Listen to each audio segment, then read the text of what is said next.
തുടങ്ങാം അല്ലേ? രണ്ടു വാക്ക് പറഞ്ഞു തുടങ്ങാം. എല്ലാ മാധ്യമ സുഹൃത്തുക്കളും ഞങ്ങളുടെ വിനീതമായ നമസ്കാരം. അപ്പോൾ വളരെയധികം എക്സ്പെക്ടേഷനോട് കൂടിയാണ് ഞങ്ങൾ ഈ സിനിമ തിരിയിലെത്തിക്കുന്നതിന് മുമ്പ് തന്നെ ഒരുപാട് കോൺഫിഡൻ്റ് ആയിട്ട് പലയിടത്തും പല വരികളിലും തള്ളിയതാണെന്ന് നിങ്ങൾക്ക് തോന്നാമെങ്കിലും ഞങ്ങൾ കോൺഫിഡൻ്റ് ആയിരുന്നു. അപ്പോൾ അങ്ങനെ ഒരുപാട് ഷോകൾ ഇന്നലത്തേക്കാൾ ഷോസ് ഇന്ന് കൂടി. അതുപോലെ തന്നെ ഇന്ന് വൈകുന്നേരം നമ്മൾ നോക്കുന്നുണ്ടെങ്കിൽ പോലും എറണാകുളത്തും അതുപോലെ തന്നെ പരിസര പ്രദേശങ്ങളും മഴയുണ്ടായിട്ട് കൂടി ഒരുപാട് പ്രേക്ഷകർ സിനിമയെ സ്നേഹിച്ചും അല്ലെങ്കിൽ ഈ സിനിമ കാണാൻ വേണ്ടി ഒരുപാട് പേര് വരുന്നുണ്ട്. അപ്പോൾ ബുക്ക് മൈ ഷോയിലാണെന്നുണ്ടെങ്കിൽ അല്ലാതെ ഒരുപാട് നിറഞ്ഞ സദസ്സുകൾ സിനിമ ഓടുമ്പോൾ കിട്ടുമ്പോൾ ഒരു സന്തോഷം എന്ന് പറഞ്ഞറിയിക്കാൻ പറ്റില്ല. ബാക്കി ഞങ്ങളുടെ നായകനായ ധ്യാൻ തന്നെ പറയും. ഒന്നുമില്ല, പ്രത്യേകിച്ചൊന്നുമില്ല. അത് നമ്മൾ നിങ്ങളുടെ കൂടെ ഒരു സക്സസ് സെലിബ്രേറ്റ് ചെയ്യുക എന്നുള്ളതാണ്. അപ്പോൾ ഇന്നലത്തെ ഒരു ദിവസം കൂടെ കഴിയട്ടെ എന്ന് വിചാരിച്ചു. അപ്പം ഇന്നലെ നമുക്ക് എനിക്ക് തോന്നുന്നു അത്യാവശ്യം മഴ, കോവിഡ് തിരിച്ചു വരുന്നു, അങ്ങനെ ഒരുപാട് കാര്യങ്ങളൊക്കെ തിരിച്ചു വരികയാണ്. ആദ്യമായിട്ടൊരു ഇതുപോലത്തെ സ്ഥാനം വരുമ്പോൾ പലതും വരുമല്ലോ. അപ്പോൾ അങ്ങനെ വിജയവും തിരിച്ചു വരുന്നു. അതെ. അപ്പോൾ സന്തോഷം, ആ സന്തോഷം പങ്കിടാനാണ് നമ്മൾ ഇന്നൊരു ചെറിയ കേക്ക് കട്ടിങ് പരിപാടിയൊക്കെ വെച്ചത്. അപ്പം ഇങ്ങനൊരു സിനിമ സ്വാഭാവികമായിട്ടും മലയാള സിനിമ കഴിഞ്ഞ കുറച്ച് മാസങ്ങളായിട്ട് കടന്നു പോകുന്ന ഒരു ക്രൈസിസ് എല്ലാവർക്കും അറിയാമല്ലോ. കാരണം തിയേറ്ററിലേക്ക് ആളുകൾ വരുന്നില്ല, അല്ലെങ്കിൽ തിയേറ്ററിലേക്ക് സിനിമയുടെ നമ്പർ ഓഫ് സക്സസ് റേറ്റ് വളരെയധികം കുറഞ്ഞു വരുന്നൊരു കാലത്ത് ഒരു സിനിമ വിജയിക്കുക എന്ന് പറയുന്നത് വളരെ ഇൻഡസ്ട്രി മുന്നോട്ട് നിലനിന്ന് പോകാനും ഒക്കെ വളരെ ഇമ്പോർട്ടൻ്റ് ആണ്. അപ്പം കഴിഞ്ഞ ദിവസം നമ്മുടെ കൂടെ ഇറങ്ങിയ ബാക്കിയുള്ള സിനിമകളൊക്കെ തന്നെ നന്നായി ഓടുന്നു അറിയുമ്പോൾ ഒരുപാട് സന്തോഷം. അപ്പോൾ ഇങ്ങനെ മഴയും ഇത്തരം പ്രതിസന്ധികൾക്കിടയിലും ആൾക്കാർ തിയേറ്ററിലേക്ക് വരുന്നുണ്ട് എന്ന് അറിയുമ്പോൾ, കാരണം നമ്മളതിൻ്റെ ഏറ്റവും വലിയ സൂചനയാണ് ഇന്നലെ ഇന്നുമായിട്ടുള്ള നൈറ്റ് ഷോസും ഡേ ഷോസ് ഒക്കെ നമുക്ക് ഹൗസ്ഫുള്ളാണ്. ഓൾമോസ്റ്റ് ഓൾ കേരള നമുക്ക് ഹൗസ്ഫുൾ ഷോസ് ഉണ്ട്. അപ്പം എന്തായാലും ഈ സന്തോഷം നിങ്ങളോടൊപ്പം പങ്കിടുന്നു. പിന്നെ വീക്കെൻഡ് ബ്ലോക്ക് ബസ്റ്റേഴ്സിൻ്റെ ഏറ്റവും സക്സസ് റേറ്റുള്ള ബാനറാണ് മലയാളത്തിൽ. അപ്പോൾ അവർ നമ്മളെ ഇങ്ങനൊരു സിനിമയുടെ ഭാഗമാക്കുകയും അല്ലെങ്കിൽ അതിനൊരു നിയോഗമാകാൻ കഴിഞ്ഞാൽ ഒരുപാട് സന്തോഷം അറിയിക്കുന്നു. ഇന്ദ്രനീലും രാഹുലുമാണ് ഇതിൻ്റെ ഡയറക്ടേഴ്സ്. നിങ്ങൾ പരിചയപ്പെട്ടിട്ടുണ്ടാവില്ല. അപ്പോൾ അവരുടെ ആദ്യത്തെ സിനിമ അവരിതിനു മുന്നേ ആരുടെ കൂടെ അസിസ്റ്റ് ചെയ്തിട്ട് വർക്ക് ചെയ്തിട്ടൊന്നുമില്ല. അപ്പോൾ ചേച്ചി സംബന്ധിച്ചിടത്തോളം ചേച്ചി ഒരു ധൈര്യം. കഴിഞ്ഞ ദിവസം ആരോ ചേച്ചിയോട് ചോദിക്കുകയും ചെയ്തു, പുതിയ സംവിധായകർ, നമ്മളെപ്പോലത്തെ ഒരാൾ, നടൻ, അപ്പോൾ എന്നെ വെച്ച് ഒരു സിനിമ എടുക്കുന്നത് എന്ത് ധൈര്യത്തിലാണ് ചേച്ചി ഇറങ്ങി പുറപ്പെടുന്നത് ചോദ്യം വരും. അപ്പോൾ ചേച്ചി അതിന് ഉത്തരം പറയേണ്ടി വരും. അപ്പോൾ ചേച്ചിയുടെ ധൈര്യം നമ്മളിവിടെ ഇതോടൊപ്പം തന്നെ നമ്മൾ എടുത്തു പറയേണ്ടതാണ്. എന്തായാലും സന്തോഷം, ഒരുപാട് സന്തോഷം. എന്തായാലും കഴിഞ്ഞ ദിവസങ്ങളിൽ വന്ന റിവ്യൂസ് ആയിക്കോട്ടെ, അല്ലെങ്കിൽ നോർമൽ ഓഡിയൻസിൻ്റെ ഒപ്പീനിയൻ ആയിക്കോട്ടെ, എല്ലാം തന്നെ എബോവ് ആവറേജിന് മുകളിൽ, അല്ലെങ്കിൽ വെരി ഗുഡ് എബോവ് ആവറേജ് എന്നുള്ളതൊക്കെ തന്നെയാണ് നമുക്ക് വന്ന് കിട്ടിയ അഭിപ്രായങ്ങളെല്ലാം തന്നെ. അപ്പം ഇന്നത്തെ കാലത്ത് ഒരു വാച്ചബിൾ അല്ലെങ്കിൽ പാസബിൾ എന്ന് പറയുന്ന സിനിമ അഭിപ്രായം വരുന്നത് വലിയ കാര്യമാണ്. അപ്പം ഇപ്പം തിയേറ്ററിൽ വരുന്ന ആൾക്കാർ തന്നെ എനിക്ക് തോന്നുന്നു വേർഡ് ഓഫ് മൗത്തിലൂടെ വന്ന ആൾക്കാരാണ് കൂടുതലും. ഒരു 90% ആൾക്കാരും സിനിമ കണ്ട് അഭിപ്രായം കേട്ട് അറിഞ്ഞു വരുന്ന ആൾക്കാരാണ്. റിവ്യൂസ് ആയിക്കോട്ടെ, ക്രിറ്റിക്സ് ആയിക്കോട്ടെ, നമുക്ക് ഇതുവരെ വന്ന റിവ്യൂസ് എല്ലാം തന്നെ ആരും ഒരാളും തന്നെ മോശം എന്ന് പറഞ്ഞിട്ടില്ല. അത് തന്നെ വലിയ കാര്യം. അപ്പോൾ എന്തായാലും നമ്മൾ എടുത്തൊരു എഫേർട്ടിന്, അല്ലെങ്കിൽ ഇവരെല്ലാവരുടെയും ഒരു ടീം എഫേർട്ടാണ്, ഒരു കളക്റ്റീവായിട്ടുള്ള എഫേർട്ടാണ്. അത് അപ്രീഷിയേറ്റ് ചെയ്യപ്പെടുമ്പോൾ ഒരുപാട് സന്തോഷം. Thank you. ചേച്ചി പോകും.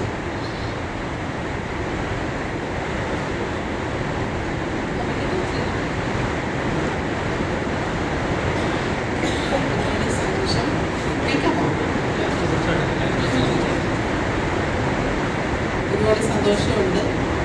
നമ്മുടെ സ്റ്റുഡിയോക്ക് നല്ല ഫീഡ്ബാക്കാണ് ഇപ്പോൾ കിട്ടിക്കൊണ്ടിരിക്കുന്നത്. നല്ല റിവ്യൂസാണ്. എന്തിനേയും ഷോസൊക്കെ നന്നായിട്ട് പോയി, എന്തും നന്നായിട്ട് പോകുന്നു. അങ്ങനെ ഒരു അറ്റംപ്റ്റ് നന്നായി വന്നു. പ്രേക്ഷകർ രണ്ടിനെയും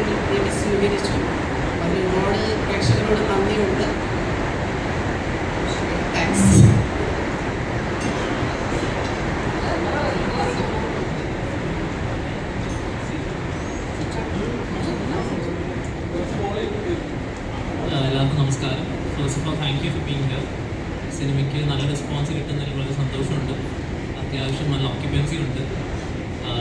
കൂടുതൽ ആൾക്കാരിലേക്ക് സിനിമ നിങ്ങളാണ് എത്തിക്കേണ്ടത്. സോ എല്ലായിടത്തും നല്ല ഒപ്പീനിയൻ പറയാം നിങ്ങൾ കണ്ടിട്ടുണ്ടെങ്കിൽ. Thank you.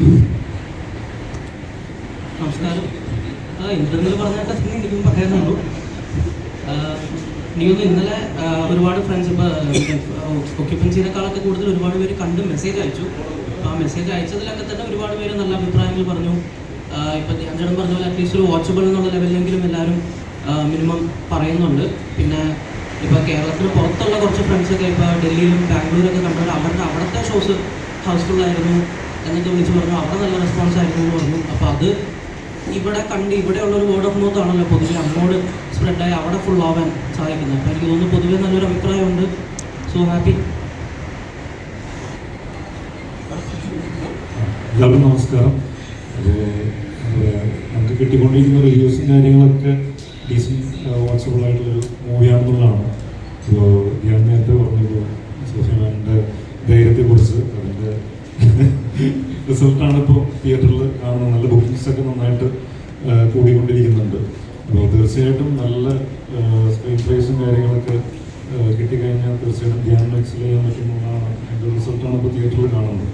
തീർച്ചയായിട്ടും ഇനിയും കാണാത്തവർ തിയേറ്ററിൽ തന്നെ സിനിമ കാണാമെന്നുള്ളതാണ് പറയാനുള്ളത്. കാരണം തിയേറ്റർ വാച്ച് തന്നെ ചെയ്തെടുത്തേക്കുന്ന സിനിമയാണ്. അത്രയും ക്വാളിറ്റി ഉണ്ടെന്നുള്ളത് തന്നെയാണ് നമുക്ക് കിട്ടുന്ന റിവ്യൂസും ഫീഡ്ബാക്കും എന്നൊക്കെ മനസ്സിലാവുന്നത്. അപ്പോൾ ഇത്രനാളും സപ്പോർട്ട് ചെയ്തതുപോലെ തന്നെ നമ്മളെല്ലാവരും സപ്പോർട്ട് ചെയ്യുക. ഈ സിനിമയും നല്ല രീതിയിൽ വരാനായിട്ട് നിങ്ങളെല്ലാവരും സപ്പോർട്ട് ചെയ്യുക. പിന്നെ എനിക്കൊന്ന് വേർഡ് ഓഫ് മൗത്തിൽ കൂടിയാണ് കുറച്ചും കൂടി ആളുകളിലേക്ക് ഇപ്പോൾ സിനിമയുടെ ഒരു റിവ്യൂസും ഫീഡ്ബാക്സ് ഒക്കെ സ്പ്രെഡ് ആയിക്കൊണ്ടിരിക്കുന്നത്.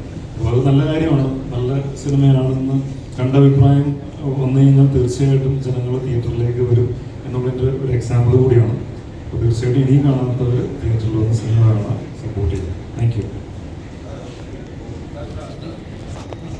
സിബി സംസാരിക്കും. സിബി നമ്മുടെ മ്യൂസിക് ബാക്ക്ഗ്രൗണ്ട് സ്കോർ ചെയ്ത സിബിയാണ്. Thank you. Hi all. എന്നെ സംബന്ധിച്ച് എനിക്ക് ഈ പ്രോജക്റ്റ് ഞാൻ അത്യാവശ്യം ഒരു ഓപ്പർച്യൂണിറ്റി ഞാൻ 1.5-2 വർഷത്തോളം എനിക്ക് ഗ്യാപ്പുണ്ട്. മ്യൂസിക് ഡയറക്ഷൻ ബേസ് ഞാൻ വേറെ പടങ്ങളൊന്നും ചെയ്തിട്ടില്ലായിരുന്നു. അപ്പോൾ ഒരു ഗ്യാപ്പിന് ശേഷം എനിക്ക് വന്നൊരു പ്രോജക്റ്റ് ആയിരുന്നു. 2 കാര്യങ്ങളാണ് എന്നെ സംബന്ധിച്ച് ഈ പ്രോജക്റ്റ് എനിക്ക് ചെയ്യാൻ ഞാൻ ട്രൈ ചെയ്ത 2 കാര്യങ്ങൾ. ഒന്ന് ഓഫ് കോഴ്സ് വീക്കെൻഡിൻ്റെ പടമായതുകൊണ്ട്. സെക്കൻഡ്, എനിക്ക് ഇന്ദ്രനീല ഫസ്റ്റ് ഒരു ചെറിയൊരു കട്ട് എനിക്ക് വാട്സപ്പിൽ അയച്ചു തന്നിട്ടുണ്ടായിരുന്നു, ഒന്ന് കാണുള്ളൂ എന്ന് പറഞ്ഞു. അപ്പോൾ അത് കണ്ടപ്പോൾ തന്നെ എനിക്ക് ബാക്കിയുള്ള ടെക്നിക്കലി ബാക്കിയുള്ള വിഷ്വൽ സൈഡ് ഭയങ്കര ക്വാളിറ്റി ഉണ്ടായിരുന്നു. അപ്പം പിന്നെ അവർക്ക് ഓൾറെഡി അവർ തന്നെ അവർ ഇന്റർവ്യൂവിൽ പറഞ്ഞിട്ടുണ്ടായിരുന്നു, ഈ പറഞ്ഞ പോലെ പടത്തിന്റെ സ്ക്രിപ്റ്റിംഗ് സ്റ്റേജിൽ തന്നെ അവർ എന്ത് സൗണ്ട്സ്കേപ്പ് ആയിരുന്നു വേണ്ടതെന്നുള്ളത് അവർക്ക് ഭയങ്കര ഡെഫിനറ്റ് ആയിരുന്നു. അവർ ഈ കുറച്ച് റെട്രോ സീൻസ്. അപ്പം എന്നെ സംബന്ധിച്ചും എനിക്ക് ഭയങ്കര ഇഷ്ടമുള്ള ഒരു ജോണറായിരുന്നു. അപ്പം ഇതെല്ലാം കൂടെ ചേർന്നപ്പോൾ എനിക്ക് ചെയ്യാൻ ഭയങ്കര ആഗ്രഹം ഉണ്ടായിരുന്നു. പിന്നെ എൻ്റെ ഓർമ്മ ശരിയാണെങ്കിൽ അവസാനമായിട്ട് ഈ പ്രോജക്റ്റിലേക്ക് ഇന്ന ഒരു ടെക്നീഷ്യനാണ് ഞാൻ. അവസാനമായിട്ട് ഫയൽസ് ഡെലിവർ ചെയ്യുന്ന ഒരു ടെക്നീഷ്യനാണ് ഞാൻ. അപ്പം മൊത്തത്തിൽ നന്നായിട്ട് വന്നു. എനിക്ക് പേഴ്സണലി മൊത്തം പ്രോജക്റ്റിൻ്റെ എല്ലാവരും നല്ലത് പറയുന്നുണ്ട്. പിന്നെ സ്കോറിനും നല്ല അഭിപ്രായം കിട്ടുന്നുണ്ട്. അപ്പം മൊത്തത്തിൽ ഞാൻ ഹാപ്പിയാണ്.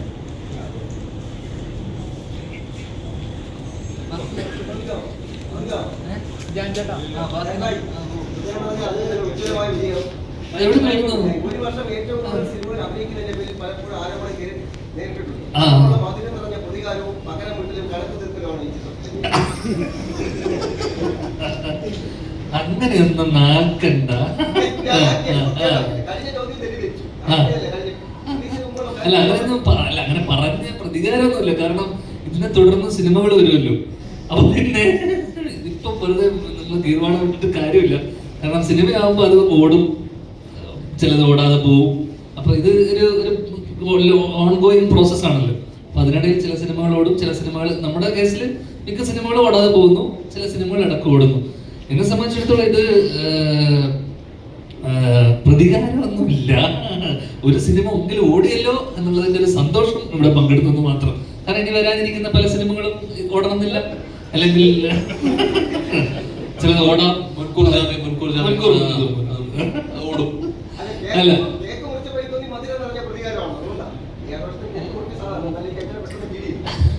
ചുമ്മാ അല്ല അങ്ങനെയല്ല. ഇതൊക്കെ വല്ലപ്പോഴും കിട്ടുന്ന അനുഭവങ്ങളാണല്ലോ. കേക്ക് മുറിക്കുക, സക്സസ് സെലിബ്രേഷൻ, സക്സസ് പ്രസ് മീറ്റുകൾ, അപ്പൊ അടുത്ത് പ്രിൻസിന്റെ സക്സസിന് വരാൻ പറ്റി, അതിനെ തുടർന്ന് വീണ്ടും ഒരു കുഞ്ഞു സക്സസ്. അപ്പോൾ എന്തായാലും സന്തോഷം, അത്രേ ഉള്ളൂ.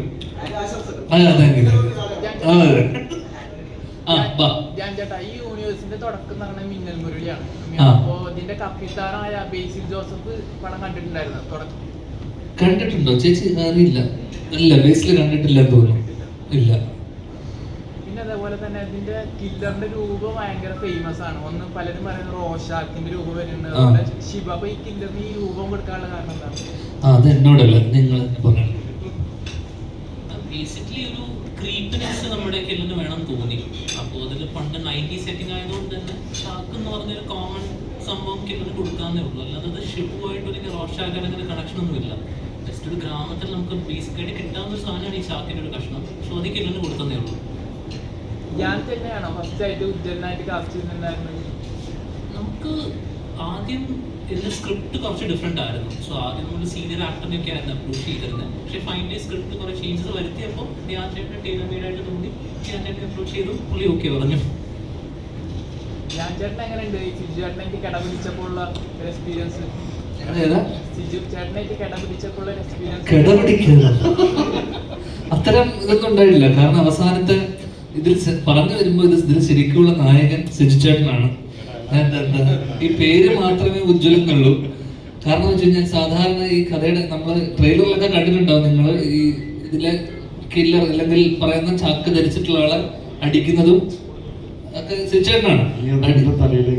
അല്ല അടിക്കുന്നതും പിടിക്കുന്നതൊക്കെ സിജുചേട്ടനാണ്. നമുക്കത് ട്രെയിലറിൽ കണ്ടാൽ മനസ്സിലാവും. സാധാരണ നായകനാണല്ലോ ശക്തി മാത്രമേ ഉള്ളൂ, ബുദ്ധി അല്ലല്ല, ശാരീരികമായിട്ട് എനിക്ക് നേരിടാനുള്ള ഇതില്ല, കായികമായിട്ട് ഒരാളെ നേരിടാനുള്ള ഇതില്ല. അതിനു വേണ്ടിയിട്ട് സിജുചേട്ടൻ. അപ്പം സ്വാഭാവികമായിട്ടും നായകനാണ് വില്ലനെ പിടിക്കുന്നതും അതേ നായകൻ തന്നെയാണ് വില്ലനെ അടിച്ച് ഒതുക്കി കൊണ്ടുവരുന്നത്. അങ്ങനെ പറഞ്ഞു വരുമ്പോൾ സിജുചേട്ടനാണ് ഇവിടുത്തെ നായകൻ. ഇന്റർവ്യൂ എക്സ്പീരിയൻസും അതേപോലെ തന്നെ സിനിമയിലുള്ള എക്സ്പീരിയൻസ് രണ്ട് എക്സ്പീരിയൻസ് ആണ്. സിനിമയിലെ കഥാപാത്രമല്ല. ഇപ്പോൾ ധ്യാനാണെങ്കിൽ ഇന്റർവ്യൂവിൽ ഇപ്പോൾ ഒരുപാട് പേര് പറയുന്നുണ്ട്, ഇന്റർവ്യൂവിലെ തമാശകൾ സിനിമയിൽ കിട്ടുന്നില്ല എന്നൊക്കെ പറയുന്നുണ്ട്. പക്ഷെ ഇന്റർവ്യൂ ഇസ് ഡിഫറെന്റ്, സിനിമയിലെ കഥാപാത്രം ഇസ് ഡിഫറെന്റ്. അപ്പോൾ അവിടെ കാരണം ഇതിനിടയിൽ കുറെ പേര് ഇത് ഭയങ്കര കോമഡി പടമാണെന്ന് വിചാരിച്ചു പോയ കുറെ ആൾക്കാരുണ്ട്. അപ്പൊ അവരോട് പറയാനുള്ളത് വെച്ചാൽ നമ്മളിത് ഇതൊരു നാട്ടുമ്പുറത്തുള്ള സീരിയൽ കില്ലിങ്ങും, കാരണം കുറച്ച് ഒന്ന് രണ്ട് പേരിൽ പറയുന്നത് കേട്ടു ഇത് ഹ്യൂമർ ഒന്നുമില്ലല്ലോ, കോമഡി ഒന്നുമില്ല. നമ്മൾ ആ യൂണിവേഴ്സ് ബിൽഡിങ്ങിന്റെ ഭാഗമായിട്ട് ആദ്യത്തെ ഒരു 10 മിനിറ്റ് ചെറിയ ചെറിയ സിറ്റുവേഷനിലായിട്ടുള്ള തമാശകൾ ഒഴിച്ചു കഴിഞ്ഞാൽ ഇത് ഭയങ്കര സീരിയസ് ത്രില്ലർ അല്ലെങ്കിൽ സീരിയസ് ക്രൈം മിസ്റ്ററി തന്നെയാണ് ഈ പടത്തിന്റെ സ്വഭാവം. അതിൽ കുറച്ച് കാരിക്കച്ചറിഷ് ആയിട്ടുള്ള ക്യാരക്ടേഴ്സ് വരുന്നുണ്ടെന്നേ ഉള്ളൂ. അപ്പം ഭയങ്കരമായിട്ടുള്ള കോമഡിയും ഇതൊന്നും പ്രതീക്ഷിച്ച് പോയവർക്ക് ചിലപ്പോൾ നിരാശയായിരിക്കും. കാരണം ഇതൊരു കോമഡി പടമല്ല. ഒരു പോയിന്റ് ശേഷം സെക്കൻഡ് ഹാഫൊക്കെ അത്യാവശ്യം ത്രില്ലർ സ്വഭാവമുള്ള അല്ലെങ്കിൽ ഇൻവെസ്റ്റിഗേറ്റീവ് സ്വഭാവമുള്ള സിനിമയാണ്. അതൊന്നും എടുത്ത് പറയണം എന്ന് തോന്നി. അത്ര അല്ല, എന്നെ വെച്ച് ചെയ്യുന്ന ആൾക്കാർക്കാണല്ലോ ചലഞ്ചിങ്. അപ്പൊ അവരോട് ചോദിക്കണം, എനിക്ക് എല്ലാ റോളും ഒരുപോലെ അല്ലേ? എടാ ധ്യാൻ ചേട്ടൻ വിളിച്ചിട്ട് ഇവിടെ എത്തുമ്പോ ധ്യാൻ എന്റെ ഒരു പടം ഹിറ്റ് അടിക്കണം അല്ലെങ്കിൽ ഇപ്പൊ പറയുന്നത് വീക്കെൻഡ് സംവിധായകർക്ക് വേണ്ടി വിജയിക്കണം എന്നാണ് പറയുന്നത്. ധ്യാൻ ചേട്ടന് പേഴ്സണലി ആഗ്രഹിക്കുന്നില്ലേ എന്റെ ഒരു പടം ഹിറ്റ് അടിക്കണം, എന്നെ കാണാൻ വേണ്ടി തിയേറ്ററിലേക്ക് ആള് വരുന്ന ദിവസം വരണം, ധ്യാൻ ശ്രീനിവാസൻ പടം എന്ന പേരിൽ കാണാൻ, അങ്ങനെ ഒരു ദിവസം ആഗ്രഹിക്കുന്നില്ലേ? അങ്ങനെ ഒരു ആഗ്രഹമൊന്നും അല്ലല്ല, അവൻ ചോദിച്ച കറക്റ്റല്ലേ? അല്ല, എനിക്ക് അങ്ങനെ സത്യമായിട്ടും, കാരണം ഇങ്ങനൊരു സിനിമ ഒരു കഥ വരുമ്പോൾ അവര് വളരെ പാഷനേറ്റ് ആയിട്ട് അവര് മുസ്ലിം ഗുഡ്സ് എന്നൊക്കെ പറഞ്ഞ ഇൻസ്റ്റിറ്റ്യൂട്ടിൽ നിന്നൊക്കെ പാസ് ഔട്ടായി അവർ ആദ്യമായിട്ട് നമ്മുടെ അടുത്തൊരു കഥയായിട്ട് വരുന്ന സമയത്ത് നമ്മൾ കാണുന്നത് അവരുടെ ഒരു പാഷനും അല്ലെങ്കിൽ അവരുടെ കൂടെ നിൽക്കുക എന്നുള്ളതാണ് ആസ് ആക്ടർ.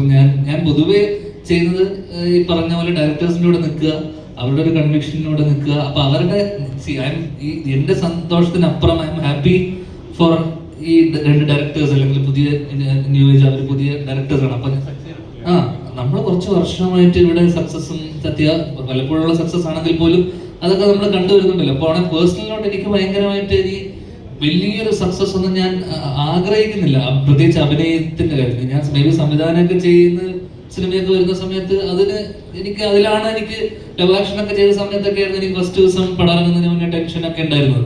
സോ സ്വാഭാവികമായിട്ട് അഭിനയിക്കുന്ന സിനിമ വരുമ്പോൾ എനിക്ക് അങ്ങനത്തെ ടെൻഷനും കാര്യങ്ങളൊന്നും ഉണ്ടാവാറില്ല.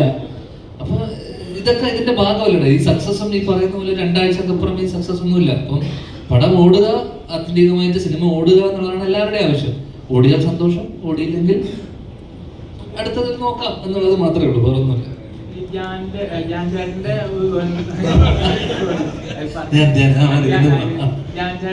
ജാനിയിൽ ഒരു നടനുണ്ടെന്ന് കണ്ടത് ആദ്യം വിനീതേട്ടനായിരുന്നു. അത് പ്രൂവ് ചെയ്തത് വർഷങ്ങൾക്ക് ശേഷം കണ്ടതാണ്. ഇപ്പൊ തുടരെ എല്ലാ പടത്തിലും ജാന്റെ പടം ഞാൻ അഭിനയിച്ചുകൊണ്ട് ഈ പടം മോശമാവുന്നില്ല. പക്ഷെ ഞാൻ ഇത്രയും പടങ്ങൾ ചെയ്തിട്ട് ജാൻ ചേട്ടന് ഒരു പേഴ്സണലി പടം എന്താണ് പേഴ്സണലി ഒരു പടം എത്ര പടം ആക്ടിങ് ചെയ്തിട്ട് ഒരു ആക്ടിങ്ങിനോട് പാഷൻ തോന്നാത്തതിന്റെ കാരണം എന്താണ്? അല്ല, എനിക്ക് പണ്ട് പോലെ ഞാൻ ആദ്യ സിനിമ തൊട്ടേ എനിക്ക് ആ പാഷൻ ഇല്ല. അപ്പൊ പിന്നെ അത് പെട്ടെന്ന് അങ്ങനെ ഒരു പാഷൻ വരാനുള്ളൊരു സാധ്യത എനിക്ക് ആദ്യ സിനിമ തൊട്ടിട്ട് തന്നെ ഞാൻ സിനിമയിലെ അസിസ്റ്റന്റ് ഡയറക്ടറായിട്ടാണ് ഞാൻ തുടങ്ങിയത്. അപ്പൊ എനിക്ക് ഡയറക്ടർ ആവണം എന്നുള്ളത് തന്നെയായിരുന്നു ആഗ്രഹവും അതൊക്കെ. പിന്നെ തിര ചെയ്തു. തിര കഴിഞ്ഞതിന് ശേഷം ഒരു വർഷത്തെ ഗ്യാപ്പിന് ശേഷമാണ് കുഞ്ഞിരാമായണം ബേസിലിന്റെ സിനിമ ആയതുകൊണ്ട് ചെയ്തു. കപ്പ്യാര് അജു നീരജ് ഉള്ളത് കൊണ്ട് ചെയ്തു. ഒരേ മുഖം സൗഹൃദത്തിന്റെ പുറത്ത് ചെയ്തു. പിന്നെ ഗൂഢാലോചന അതേപോലെ അജുവും ബാസിയൊക്കെ ഉള്ളതുകൊണ്ട് ചെയ്തു. അങ്ങനെ ഈ സിനിമകളൊക്കെ ഉണ്ടായത് ഒരു ഫ്രണ്ട്ഷിപ്പിന്റെ കൂടെ, ഫ്രണ്ട്സിന്റെ കൂടെ പടം ചെയ്യാലോ എന്നുള്ളൊരു ആഗ്രഹത്തിന്റെ പുറത്തൊക്കെയാണ്. അപ്പോഴേക്ക് ഡയറക്റ്റ് ചെയ്യാൻ വേണ്ടി ലവ് ആക്ഷന് പോയി. പിന്നീട് കൊറോണ കഴിഞ്ഞതിന് ശേഷമാണ് ഞാൻ സിനിമ ചെയ്യുന്നത്. അതിന്റെ കാരണമൊക്കെ ഞാൻ കഴിഞ്ഞ ദിവസം ഒരു ഇന്റർവ്യൂവിൽ പറഞ്ഞിട്ടുണ്ട്, എന്തുകൊണ്ട് ഒരുപാട് സിനിമകൾ ചെയ്തു എന്നുള്ളതിന്റെ ഒക്കെ. അപ്പൊ എനിക്ക് പണ്ട് മുതൽ ഞാൻ എല്ലാ ഇന്റർവ്യൂവിലും പറയുന്ന കാര്യമാണ്, എനിക്കിപ്പോ വരുന്നതേ നമുക്ക് ചെയ്യാൻ പറ്റും, നമുക്ക് കിട്ടുന്നതേ നമുക്ക് ചെയ്യാൻ പറ്റും. നമ്മളുടെ അടുത്ത് നല്ലത് വരുമ്പോൾ, നല്ല കഥകൾ വരുമ്പോൾ അത് നമ്മൾ ചെയ്യുക എന്നുള്ളത് മാത്രമേ ഉള്ളൂ. അപ്പൊ നല്ലത് ഇപ്പൊ ഇതുപോലൊരു വർഷങ്ങൾക്ക് ശേഷം വന്നു, ഉജ്ജ്വലൻ വന്നു, നാളെ ഒരു നല്ലതൊരെണ്ണം ആരെങ്കിലും എഴുതി. ഇപ്പൊ നമുക്ക് ഏറ്റവും കൂടുതൽ നല്ല റൈറ്റേഴ്സിനെയും നല്ല കഥകളുമാണ് ഇവിടെ മിസ്സിങ്.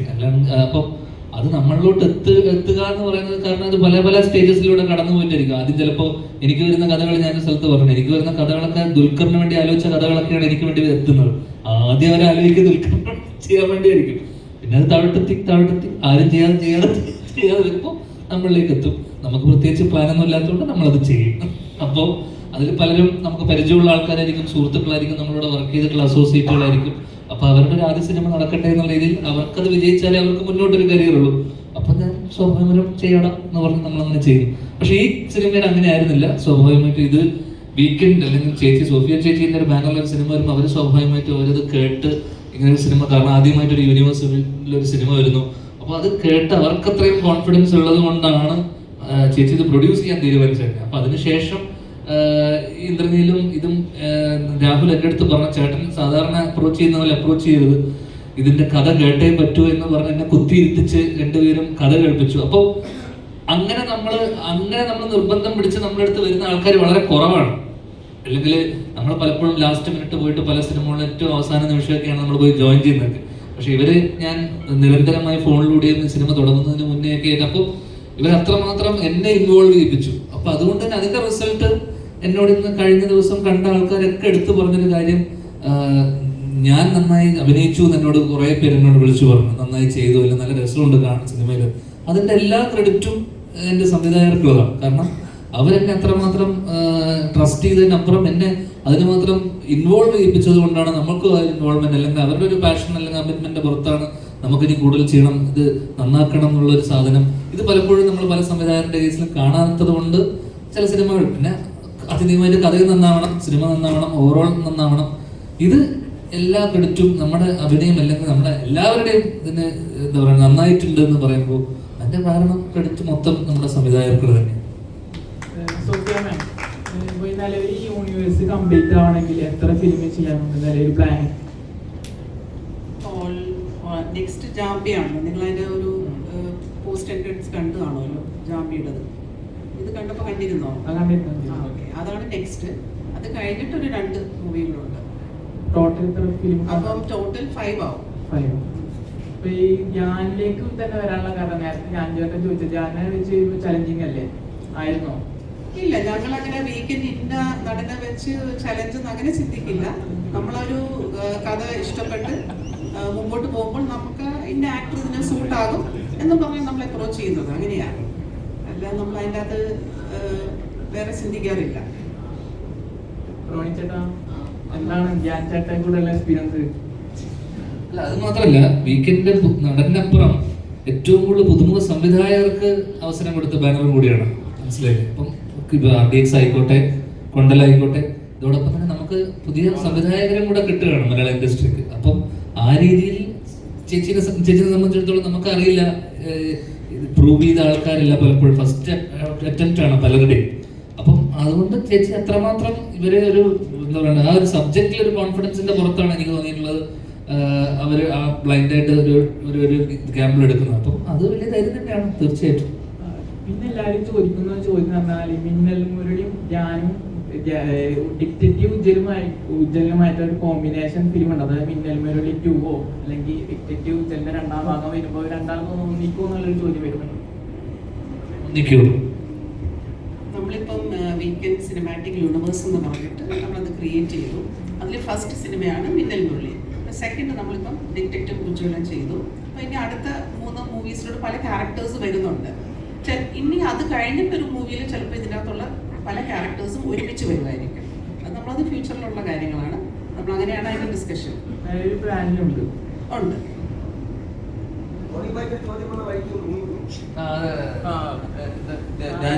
എക്സ്പീരിയൻസ് ഇന്റർവ്യൂ എക്സ്പീരിയൻസ് വിത്ത്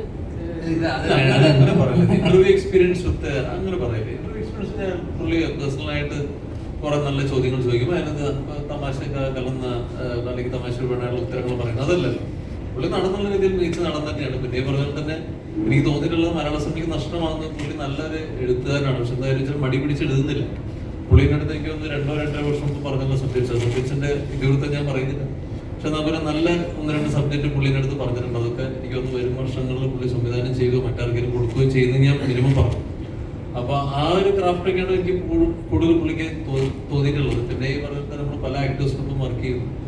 അമിതമായിട്ട് ടേക്സ് എടുക്കാതെ പെട്ടെന്ന് കാര്യങ്ങൾ ഗ്രഹിക്കാൻ, അല്ലെന്നുണ്ടെങ്കിൽ പിന്നെ പറഞ്ഞ പോലെ തന്നെ ലെജൻഡറി ഒരാളുടെ മകനാണല്ലോ. അപ്പൊ ആ ഒരു ക്വാളിറ്റി പുള്ളിക്കുണ്ട് എന്ന് ഞാൻ വിശ്വസിക്കുന്നു. കൂടുതൽ ടെക്നീഷ്യനായിട്ടും പുള്ളി ശോഭിക്കട്ടെ. അല്ലാതെ ഇത് മറ്റേ ചോദ്യം തന്നെ ഒരു സുഖമില്ലാത്ത ചോദ്യം. ഇന്റർവ്യൂവിൽ ഒരു മനുഷ്യൻ എന്താ അന്യമല്ലോ അല്ലല്ലോ. മനസ്സിലായി, പണ്ട് മനസ്സിലായി. അപ്പോഴും എക്സ്പീരിയൻസ് കണ്ണൂർ സ്ക്വാഡിൽ എനിക്കൊരു റോൾ ഉണ്ടായിരുന്നോ? എനിക്ക് കണ്ണൂർ സ്ക്വാഡിൽ ആ റോളാണ് പുള്ളി ചെയ്തത് അല്ലേ? കണ്ണൂർ സ്ക്വാഡ് വേഷം ഉണ്ടായിരുന്നാണ്. പക്ഷെ പുള്ളി തടി കുറയ്ക്കാനൊക്കെ പുള്ളിക്ക് കുറച്ച് ബുദ്ധിമുട്ടെന്നൊക്കെ പറഞ്ഞതോടെ പിന്നെ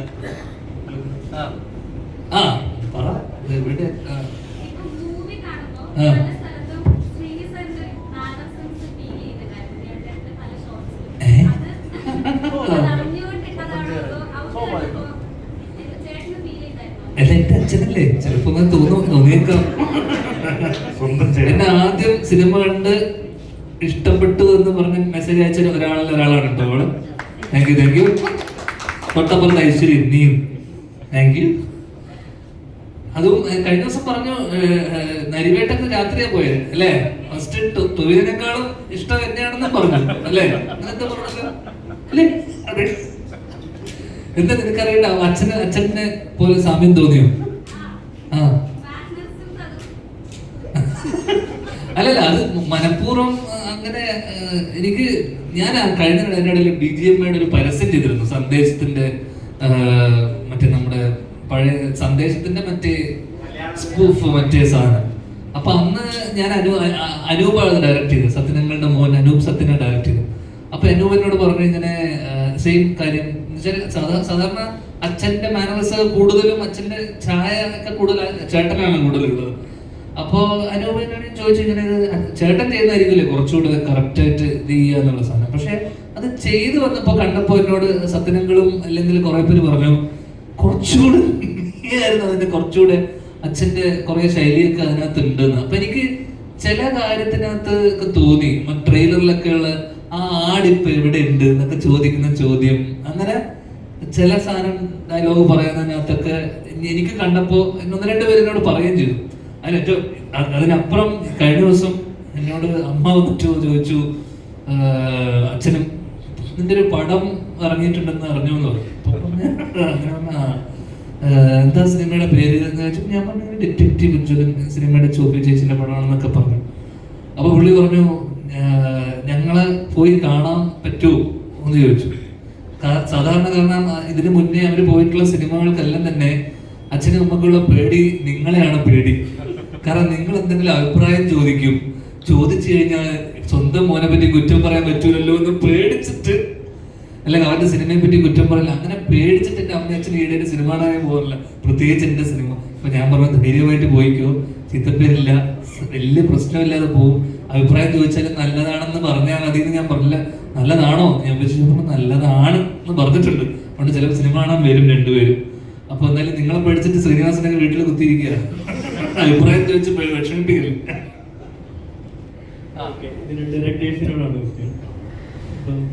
നിങ്ങളെ പോലെ തന്നെ ഇൻഡിപെൻഡന്റ് ആയിട്ട് സിനിമയിലേക്ക് വരണം, അല്ലെങ്കിൽ ആരെ അസിസ്റ്റ് ചെയ്യാതെ സിനിമയിലേക്ക് വരണമെന്ന് ആയിരിക്കും ഒരുപാട് ആളുകൾ പുറത്തുണ്ട്. അപ്പൊ നിങ്ങൾ ഈ ഒരു പ്രൊഡ്യൂസറിനെ കണ്ടുപിടിക്കാൻ നേരം എന്തൊക്കെ സ്ട്രഗിൾസ് അനുഭവിച്ചിട്ടുണ്ട്? അതേപോലെ സോഫിയ മാമിനെ കൺവിൻസ് ചെയ്ത് എങ്ങനെയാണ്? ആക്ച്വലി ഒരു സ്ട്രഗിളും ഇല്ലായിരുന്നു. ഞാൻ മാമിൻ്റെ ഒരു മെയിൽ അയച്ചു, നമ്മുടെ ഫ്രണ്ട് ചെറിയൊരു ബ്രീഫ് വെച്ച് എനിക്ക് ഒരു ജോണറിനെ പറ്റി മെൻഷൻ ചെയ്ത് ഒരു 10 minutes എനിക്ക് റിപ്ലൈ കിട്ടി. ഞാൻ കഥ പറഞ്ഞു, ഞാൻ 2022-ലാണെന്ന് തോന്നുന്നത് സ്റ്റോറി പറയുന്നത്. അപ്പോൾ സ്റ്റോറി പറഞ്ഞു മാമിന് ഇഷ്ടമായി. പക്ഷേ സെക്കൻഡ് ഹാഫിൽ കുറേ സീൻസ് ഒക്കെ ഉണ്ടായിരുന്നു. 1 വർഷം എടുത്ത് നമുക്ക് ഇൻവെസ്റ്റർ ഫൈൻ ചെയ്യാനും കാര്യങ്ങളുമില്ല. അപ്പോൾ പ്രൊഡക്ഷൻ ടീം കംപ്ലീറ്റ്ലി കോപ്പറേറ്റീവ് ആയിരുന്നു നമ്മുടെ അടുത്ത്. സോ നിങ്ങൾ സ്ട്രഗിളൊന്നും ഇല്ലായിരുന്നു. അറ്റ്ലീസ്റ്റ് എന്നൊക്കെ ഭയങ്കര ഈസി ആയിട്ട് ചെയ്യാൻ പറ്റിയ സിനിമ. അതിപ്പോൾ പ്രീ പ്രൊഡക്ഷൻ ആണെങ്കിലും ഷൂട്ട് ടൈം ആണെങ്കിലും പോസ്റ്റ് പ്രൊഡക്ഷൻ മൊത്തത്തിൽ വളരെ ഈസി ആയിട്ട് പ്രോസസ്സായിരുന്നു. സത്യം സ്ട്രഗിളൊന്നും ഇല്ലായിരുന്നു. നിങ്ങൾ രണ്ടുപേർക്കിടയിൽ അഭിപ്രായ വ്യത്യാസങ്ങൾ ഉണ്ടാവാറില്ല. അപ്പം അതൊക്കെ എങ്ങനെയാണ് സോർട്ട് ഔട്ട് ചെയ്തത്? അത് ഷൂട്ടിന് മുമ്പ് തന്നെ സോർട്ട് ഔട്ട് ചെയ്തിരുന്നു. നമ്മളെല്ലാം കംപ്ലീറ്റ്ലി ഓൺ സെയിം പേജ് ആയിട്ടാണ് നമ്മൾ ഷൂട്ടിലേക്ക് പോകുന്നത്. അപ്പോൾ ഓൺ സെറ്റിൽ അങ്ങനത്തെ എന്താ പറയുക ഡിഫറൻസ് ഓഫ് ഒപ്പീനിയൻ ഒന്നും വരാറില്ലായിരുന്നു. ഇല്ല, ധ്യാൻ ചേട്ടൻ ഓൾറെഡി ഒരു ഇന്റർവ്യൂവിൽ പറഞ്ഞിട്ടുണ്ടായിരുന്നു, ഷൂട്ടിന് 2 ആഴ്ചക്ക് മുന്നേ സ്ക്രിപ്റ്റ് കേട്ടിട്ട് സജഷൻസ് പറഞ്ഞു. അപ്പോൾ നിങ്ങൾ ഭയങ്കര ടെൻസ്ഡായി, അല്ലെങ്കിൽ ആ ഒരു 2 വീക്ക് എങ്ങനെയാണ് നിങ്ങൾ പിന്നെ സ്ക്രിപ്റ്റിൽ ചേഞ്ചസ് വരുത്തിയത്? നമുക്ക് ആക്ച്വലി സജഷൻ നല്ലതായിരുന്നു. അപ്പോൾ അത് ഇൻകോർപ്പറേറ്റ് എങ്ങനെ ചെയ്യണം എന്ന് ആലോചിച്ചിട്ടുള്ള ചെറിയൊരു ടെൻഷനായിരുന്നു. പക്ഷെ അത് 2-3 ദിവസത്തിൽ നമ്മൾ സ്ക്രിപ്റ്റ് ചേഞ്ച് ചെയ്തു. അപ്പോൾ അങ്ങനെ അത്ര വലിയൊരു പ്രോസസ് ഒന്നും അല്ലായിരുന്നു. സെക്കൻഡ് ഹാഫിൽ ഒരു ചെറിയൊരു പ്ലോട്ട് പോയിന്റ് ആയിരുന്നു അത്. അങ്ങനെ വലിയ ടെൻഷനൊന്നും ഇല്ലായിരുന്നു.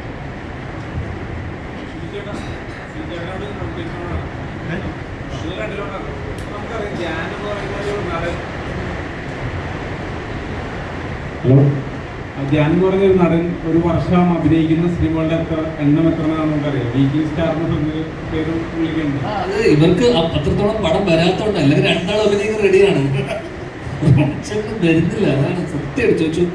7 മാസമായിട്ട് വരുന്നില്ല, വരാത്തോണ്ടല്ലേ. അത് എനിക്ക് വരുന്നു, ഞാൻ ചെയ്യുന്നു, ഇവന്റെ അത്രയും വരുന്നില്ല. അല്ല, നമുക്കിതിപ്പോ സിനിമ കാണുമ്പോൾ നമുക്ക് മനസ്സിലാവുന്നത്, നമുക്ക് ഒരു സിനിമ കഴിയുമ്പോൾ അടുത്ത സിനിമ ചെയ്യുമ്പോൾ ഒരു കഥാപാത്രത്തിലേക്ക് വരാൻ തന്നെ നമുക്ക് അതിനുവേണ്ടി പ്രിപ്പയർ ചെയ്യണം. പല പല കാര്യങ്ങൾ ചെയ്യേണ്ട ഒരു കാര്യമാണ്. ഞാൻ എന്ന് പറയുമ്പോൾ നടൻ 1 വർഷം ഒരു 13-15 സിനിമകൾ മിനിമം ചെയ്തിട്ടുണ്ടാവും. കഴിഞ്ഞ വർഷം ഞാൻ 13 ചെയ്തതില്ലേ. ഞാൻ നടികറിൽ ഗസ്റ്റ് റോൾ ചെയ്തിട്ടുണ്ട്, ആനന്ദ് ശ്രീബാലിൽ ഗസ്റ്റ് റോൾ ചെയ്തിട്ടുണ്ട്, ഞാൻ ബാഡ് ബോയ്സിൽ 3-4 ദിവസമാണ് ഞാൻ അഭിനയിച്ചിട്ടുള്ളത്. ഇതെല്ലാം കൂട്ടിയിട്ടാണ് നിങ്ങൾ 13-14 എന്നൊക്കെ പറയണത്. അപ്പൊ അതിനകത്ത് ബാക്കിയിലൊക്കെ ഞാൻ വർഷങ്ങൾക്ക് ശേഷം മാത്രമേ, വർഷങ്ങൾക്ക് ശേഷം പിന്നെ 3 സിനിമ 4 സിനിമയുള്ള ഞാൻ ഫുൾ ലെങ്ത് ഉള്ള സിനിമകൾ. ബാക്കി എല്ലാത്തിനകത്തും അവിടെ ഇവിടെ ചക്ര എന്നൊക്കെ പറഞ്ഞ പോലത്തെ പരിപാടിയാണ്. പക്ഷെ പറഞ്ഞു വരുമ്പോൾ 13-14 ഉണ്ടെന്നേ ഉള്ളൂ. അല്ലാണ്ട് ഇതിൽ 4 എല്ലാം എൻ്റെ തലയിലിടരുത് കേട്ടോ. ഞാൻ കേട്ടതാണ് ഇപ്പൊ ഈ കഥാപാത്രങ്ങൾ ഇത്രയും ചെയ്യുമ്പോൾ ഞാൻ എടുക്കുന്ന എഫേർട്ട് ഉണ്ടല്ലോ. ആ എഫേർട്ട് എന്ന് പറയുന്നത് ഇപ്പൊ എല്ലാവർക്കും, അല്ലെങ്കിൽ പുതുമുഖ സംവിധായകർക്കും അതുപോലെ ക്രൂവിനും അവർക്ക് എല്ലാവർക്കും ഹെൽപ്ഫുൾ ആണ്. എന്നുവെച്ചാൽ ഒരു നടനെ സംബന്ധിച്ച് ഇത്തരം സിനിമകൾ ചെയ്യുമ്പോൾ ഒരു കാര്യം. അപ്പോൾ ധ്യാൻ എന്ന് പറയുന്ന നടൻ എന്നുള്ള രീതിയിൽ ഇത്തരം സിനിമകൾ ചെയ്യുമ്പോഴുള്ളൊരു എങ്ങനെയായിരുന്നു? ധ്യാനത്തില് ചോദിക്കുന്നത് അല്ല, നിങ്ങളുടെ അടുത്തായിരുന്നു ചോദിക്കുന്നത്. ധ്യാന്റെ ഇത്തരം വളർച്ച കാണുമ്പോഴുള്ളൊരു കാര്യം.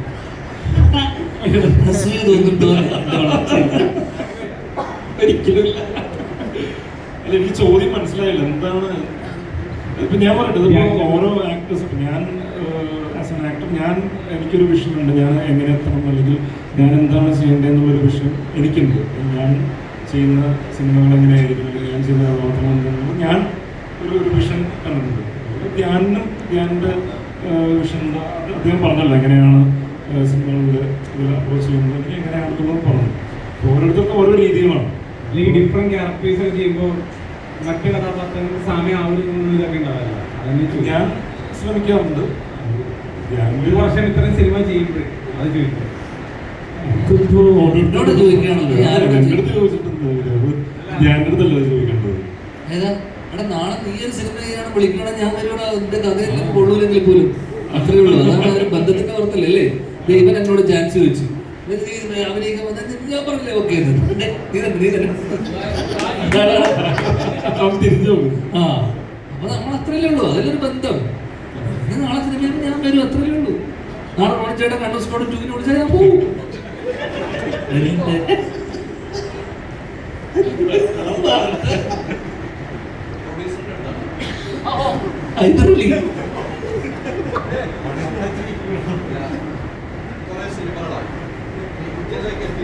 വലിയ സിനിമകളിലേക്ക് ചെറിയ സിനിമകളിലേക്കുണ്ട്.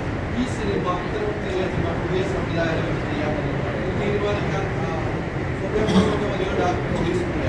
അത്തരം ഒരു തീരുമാനം ഞാൻ അങ്ങനെ തീരുമാനം നമ്മൾ പുതിയ ഡയറക്ടേഴ്സ് ആദ്യമല്ലല്ലോ, ഒരുപാട് പുതിയ ഡയറക്ടേഴ്സായിട്ട് നമ്മളിപ്പോൾ സിനിമ ചെയ്തു, RDX ആയാലും. അപ്പം അതും പുതിയ ഡയറക്ടർ, അത് വലിയ ബഡ്ജറ്റ് മൂവിയായിരുന്നു, അതും നമുക്ക് വലിയ റിസ്ക് ആയിരുന്നു. അതും മെയിൻ ആക്ടേഴ്സ് അല്ലല്ലോ അതിലും അഭിനയിച്ചത്. ഇവർ അന്ന് ഇവരുടെ കഥ പറഞ്ഞ് നമുക്ക് ഒരു മീൻസ് അത് ഇഷ്ടപ്പെട്ടു, അവരിൽ നമുക്കൊരു കോൺഫിഡൻസ് ഉണ്ടായിരുന്നു. പിന്നെ ആക്ടർ എന്ന് പറയുമ്പോൾ നമുക്ക് ആ കഥയ്ക്ക് അനുയോജ്യമായ ആക്ടറെ നമ്മൾ സെലക്ട് ചെയ്യുന്നു. നമുക്ക് 1-2 ഓപ്ഷൻസ് ഉണ്ടായിരുന്നു. അപ്പോൾ അതിൽ 1-2 ആക്ടേഴ്സിനോട് നമ്മൾ പറഞ്ഞു. അത് കഴിഞ്ഞിട്ട് നമ്മൾ പിന്നെ മൂന്ന് പേരായിരുന്നു നമുക്ക് അതിലുണ്ടായിരുന്നു. അപ്പോൾ ധ്യാനുമായിട്ട് ഞാൻ ധ്യാനുമായിട്ട് സംസാരിക്കുന്നത് ഒരു മൂവി ഡയറക്റ്റ് ചെയ്യാൻ വേണ്ടിയിട്ടായിരുന്നു. ഞങ്ങൾ അങ്ങനെയാണ് സംസാരിക്കുന്നത്. പക്ഷെ അത് അങ്ങനെ ആ ഡിസ്കഷനിലാണ് ഞാൻ ധ്യാനോട് പറയുന്നത്, എനിക്കൊരു പ്രോജക്റ്റ് ഉണ്ട്, ധ്യാനൊന്ന് കേൾക്കണം. അത് കേട്ടു, ഞാൻ ഇഷ്ടമായി. അങ്ങനെയാണ് ഞങ്ങളുടെ പ്രോജക്റ്റ് ഓണായത്. പിന്നെ ഡെഫിനറ്റ്ലി ആഗ്രഹമുണ്ട്, ധ്യാനം റെഡിയാണെങ്കിൽ ഒന്നും ചെയ്യില്ല.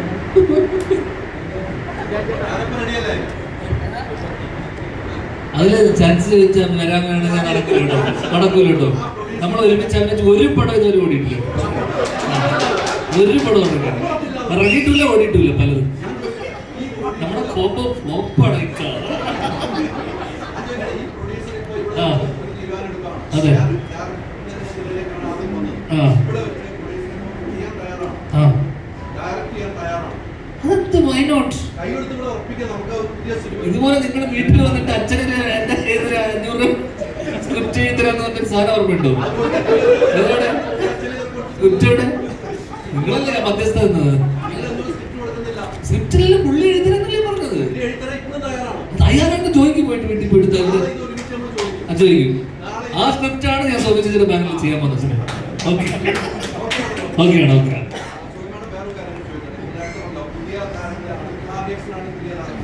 അങ്ങനെയാണ് പുതിയ സംവിധായകർ ഇവരൊക്കെ ഒന്ന് വിറ്റെടുത്ത് പോയി തിരിഞ്ഞു നോക്കാം.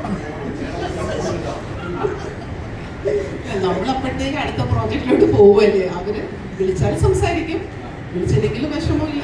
അവർക്കൊരു ഫ്യൂച്ചർ ഉണ്ടായല്ലോ, പിന്നെ അവർ അതുമായിട്ട് മുമ്പോട്ട് പോകുമല്ലേ. അത്രേ ഉള്ളൂ, നമുക്ക് സന്തോഷമാണ്. പിന്നെ നമ്മളുടെ ഒരു മൂവിയെ കൂടെ അവർ വലിയൊരു ഡയറക്ടർ ആവുന്നു, നമ്മൾ പ്രൊഡ്യൂസറാണല്ലോ ഇപ്പം റിസ്ക് എടുക്കുന്നത്. അതിൽ വിജയിച്ചു വരുമ്പോൾ അവർക്ക് കഴിവുണ്ട് ഡെഫിനറ്റ്ലി. പിന്നെ അത് ഫ്യൂച്ചറിൽ വിളിക്കുന്നത് വിളിക്കാത്ത ഓരോരുത്തർ ഇഷ്ടമല്ല. അതുമായിട്ട് ബന്ധപ്പെട്ട് ഒത്തിരി മേഡത്തിനാണ് ഉണ്ടായിട്ട് അതിനൊരു പ്രശ്നത്തിലാണ് ഇരിക്കുന്നത്. എനിക്ക് തോന്നുന്നു മേഡത്തിന് കുറേ സംഭവങ്ങൾ ഉണ്ടായിരുന്നു. അത് അല്ലാത്ത വിഷമത്തിലേക്ക് മേഡം എത്തിയായിരുന്നു, വലിയ ഇടപെടലൊക്കെ ഉണ്ടായി. പിന്നെ ഒരു സിനിമയ്ക്ക് അവരെ സമീപിക്കണമെന്നോ അവരുമായിട്ട് ഇനി ഒരു കൈകോർത്ത് സിനിമ ചെയ്യണമെന്നുള്ള ആഗ്രഹമുണ്ട്. ഇത് ഇൻഡസ്ട്രിയിൽ എല്ലാ പിണക്കവും ടെമ്പററി ആണല്ലോ. നമ്മൾ ആരും പെർമനന്റ്ലി ഒന്നും കൊണ്ട് നടക്കില്ലല്ലോ. ചിലപ്പോൾ ഞാൻ പിണങ്ങും, വീണ്ടും സിനിമ ചെയ്യില്ല. അല്ല ചേച്ചി, സിനിമ ചെയ്തതിനു ശേഷം പിണങ്ങണ്ടേ? അത് സിനിമ ചെയ്യണം അതിന്. അതുകൊണ്ട് ഇവിടെ ഒന്നും പെർമനന്റ് അല്ലല്ലോ, ആ സമയത്ത്.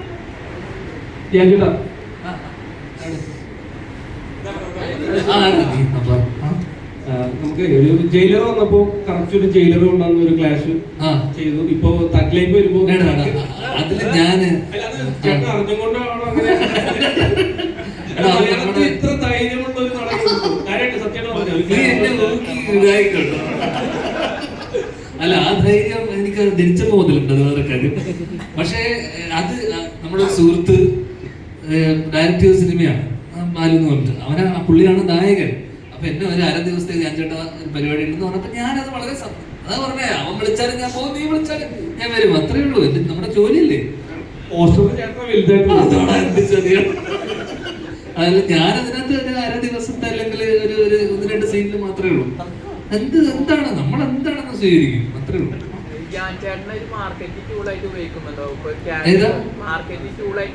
അത് ഞങ്ങൾ ഉപയോഗിക്കുന്നില്ലേ, അപ്പൊ പിന്നെ അവരെ ഉപയോഗിച്ചോട്ടണം. നന്ദി. എന്താ നമ്മള് പറഞ്ഞു അതല്ല, ഒരു കാര്യം ചെയ്യണം. എയർക്രാഫ്റ്റിൽ തലക്കെന്തെങ്കിലും പ്രശ്നം പറ്റിയോ? അതാണ് എയർക്രാഫ്റ്റിൽ എനിക്ക് പ്രശ്നം പറ്റിയില്ല, അവന് മറ്റേ സ്റ്റൊമക്കിന്റെ സർജറി പറഞ്ഞു. നീ അങ്ങനെ എന്തോ ചോദ്യം ചോദിക്കാനാണ് സോഷ്യലി കമ്മിറ്റഡ് പറയണത്. അവരെങ്ങനെ പറയുന്നത് പറ.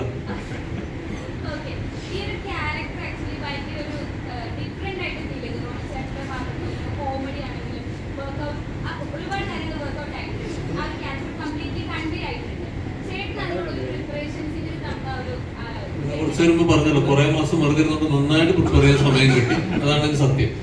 അപ്പൊ എന്റെ അടുത്ത് വന്നപ്പോ തന്നെ പറഞ്ഞു, ചൂസ് ചെയ്ത് അവസരം എന്റെ അടുത്ത് തന്നെ എത്തിയില്ലേ. പടങ്ങളൊക്കെ വരുമ്പോഴേ ഓരോരോ ക്യാരക്ടർ പലരും പറയുമ്പോൾ നമുക്ക് മനസ്സിലാവില്ല, ചില സജഷൻസ് പറയും. എന്റെ എപ്പോൾ റെഡി ആയിട്ടില്ലെന്ന് പറഞ്ഞിട്ട് പോകുമ്പോൾ തന്നെ തെളിവ് പറഞ്ഞിട്ട് പോയപ്പോൾ നമ്മൾ കണ്ടിട്ടുണ്ട്. അപ്പം പറഞ്ഞു മര്യാദയ്ക്ക് വരണം പടങ്ങൾ ചെയ്തെന്ന് പറഞ്ഞു. അപ്പൊ ഞാനിപ്പോ കുറച്ച് വാതിലുകൾ തുറന്നിട്ടിട്ടുണ്ട്.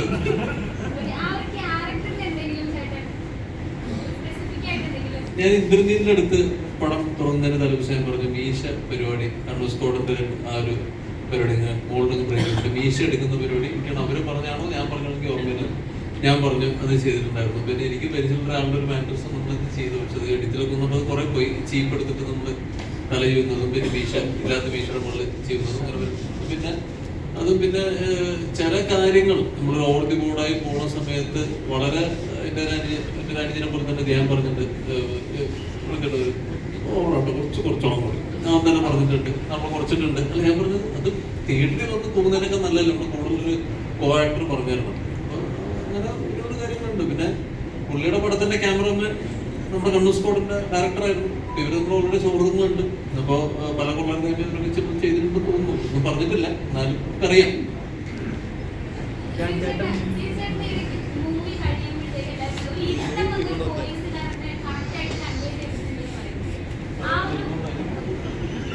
കുറെ നാള് വീട്ടിലിരുന്നുണ്ടോ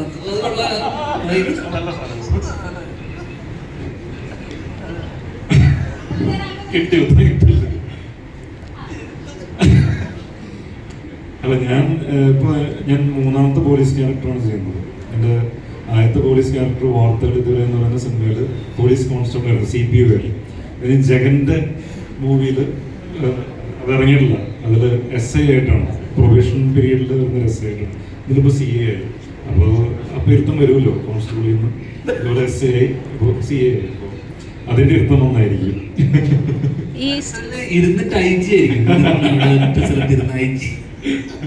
ഈ സിനിമയിലെ വയലൻസ് പ്രേക്ഷകരെ സ്വാധീനിക്കാറുണ്ടെന്ന് പറഞ്ഞു കേൾക്കുന്നുണ്ട്. അപ്പം അതിനോട് അല്ലല്ല ഇപ്പൊ ഈ സിനിമയിൽ നമ്മൾ അത്തരത്തിൽ വയലൻസ് കാണിക്കുന്നുണ്ട്.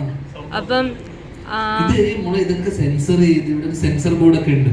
ഇതൊക്കെ സെൻസർ ചെയ്തിട്ട് 16+ എന്നൊക്കെ അല്ലേ, URA ഒക്കെ കഴിഞ്ഞിട്ടാണ് ഇതൊക്കെ വരുന്നത് സിനിമയിൽ. അത് ആൾക്കാരെ ഇൻഫ്ലുവൻസ് ഉത്തരമൊക്കെ കുറെ പേര് ഓടി ഉത്തരങ്ങളല്ലേ. ധ്യാൻചേട്ടൻ അതില് എന്തോ അഭിപ്രായം? അങ്ങനെ സ്വാധീനിക്കുന്നുണ്ടെന്ന് തോന്നുന്നുണ്ടോ? സ്വാധീനിക്കുന്നുണ്ടെന്ന് തോന്നുന്നുണ്ടോ? ചിലപ്പോൾ സ്വാധീനിക്കാം. നിന്നെ സ്വാധീനിച്ചിട്ടുണ്ടോ? ഇല്ല. നിന്നെ സ്വാധീനിച്ചിട്ടുണ്ടോ? ഇല്ല. നിന്നെ ഇവിടെ ഉള്ള 10 ആൾക്കാരെടുത്ത് സ്വാധീനിച്ചിട്ടുണ്ടോ? തന്നെ ഉത്തരം കിട്ടിയില്ലേ? ഇത്രയും പേരെ സ്വാധീനിച്ചിട്ടില്ല. അപ്പൊ പിന്നെ നിങ്ങളൊക്കെ സ്വാധീനിക്കില്ല, നമ്മളെ സ്വാധീനിച്ചോ? ഒരു ഗ്രാമം മൊത്തം കത്തിച്ച ആളാ. മമ്മൂക്കിനെ കൊണ്ട് രാത്രി പാതിരാത്രിയൊക്കെ പോയിട്ട് രാത്രി 7:30 മനുഷ്യൻ പാവം. നിന്നെ സ്വാധീനിച്ചിട്ടില്ലല്ലോ, എന്നെ സ്വാധീനിച്ചിട്ടില്ല. കഴിഞ്ഞു, നമുക്ക് കിട്ടിയ ഉത്തരം. ഈ ഫ്രണ്ട്ഷിപ്പിന്റെ ആ ഒരു ഇതിലൊരു സിനിമ അങ്ങനെ വരുമ്പോഴേ അത് ഉഴപ്പാനുള്ള സാധ്യതയാണോ അത് നന്നാവാനുള്ള സാധ്യതയാണോ കൂടുതൽ? രണ്ടും ഉണ്ട്. ചിലപ്പോ നമുക്ക് ഉഴപ്പാം, പക്ഷെ ഇതൊക്കെ അൾട്ടിമേറ്റ്ലി ഇതിന്റെ ഡയറക്ടറിനെ ഡിപ്പെൻഡ് ചെയ്തിരിക്കും. ചിലപ്പോൾ നമ്മളിപ്പം ഞാനും അജുവും അല്ലെങ്കിൽ സിജ് ചേട്ടൻ അല്ലെങ്കിൽ നിവിൻ ചേട്ടനൊക്കെ ഉള്ള സെറ്റ് ആണെങ്കിൽ ഉഴപ്പാനുള്ള സാധ്യത വളരെ വളരെ കൂടുതലാണ്. മനസ്സിലായില്ലേ? ഹൈ ചാൻസസ് ഓഫ് ഉഴപ്പിന് സാധ്യതയുണ്ട്. കാരണം എല്ലാത്തിനകത്ത് ഉഴപ്പ് ചിലപ്പോൾ നമുക്ക് കണ്ടു വരാം. പക്ഷെ അവിടെ സംവിധായകനോട് നമുക്കൊരു ബഹുമാനവും ഒരു കടിഞ്ഞാണ് കൺട്രോൾ സംവിധായകൻ എന്തായാലും ഉണ്ടാവും. അത് എൻ്റെ ചേട്ടൻ്റെ സെറ്റിൽ പോയപ്പോഴും ഞാനുണ്ട്, ബേസിലുണ്ട്, അവിടെ നീരജുള്ള ദിവസമുണ്ട്. നമ്മൾ ഭീകര ഉഴപ്പാണ് ബാക്കിയുള്ള സമയങ്ങളിലൊക്കെ തന്നെ. പക്ഷെ അവിടെ ഒരാൾ വന്നിട്ട് വടാം എന്ന് പറഞ്ഞു കഴിഞ്ഞാൽ നമ്മൾ അച്ചടക്കത്തോടെ അവിടെ പോയി ഇരിക്കും. ഇപ്പോൾ നീരജൻ ഞങ്ങൾ വർഷങ്ങൾക്ക് ശേഷം ചെയ്യുന്ന ദിവസം എന്നോട് പറഞ്ഞു, അങ്ങനെ എത്ര മണിക്കാണ് ഇവിടെ ഷൂട്ടുന്നത്? അപ്പോൾ ഞാൻ പറഞ്ഞു ഇവിടെ 6 മണിക്കൊക്കെ ഫസ്റ്റ് ഷോട്ട് വന്നു. 6 മണിക്ക് 6 മണിക്ക് പട്ടി വരും പറഞ്ഞിട്ട് ഞാൻ 10 മണിയൊക്കെ വരും. ഞാൻ നോക്കുമ്പോൾ 6:10 അവിടെ വന്നിട്ട് റെഡി ആയിട്ടുണ്ട്. അപ്പോൾ അവിടെ അതുപോലെ ഒരാൾ ഉണ്ടാകുമ്പോൾ കറക്റ്റ് അനുസരണം അവിടെ വരും. അപ്പോൾ അവിടെ വലിയ ഇതൊന്നും കളിച്ചിട്ട് കാര്യമില്ല. നേരത്തെ പറഞ്ഞ പോലെ ഈ സിനിമകളുടെ ആ നമുക്ക് തോന്നുന്ന ഈ സ്ക്രിപ്റ്റുകളുടെ ഒരു ആവാഹനം,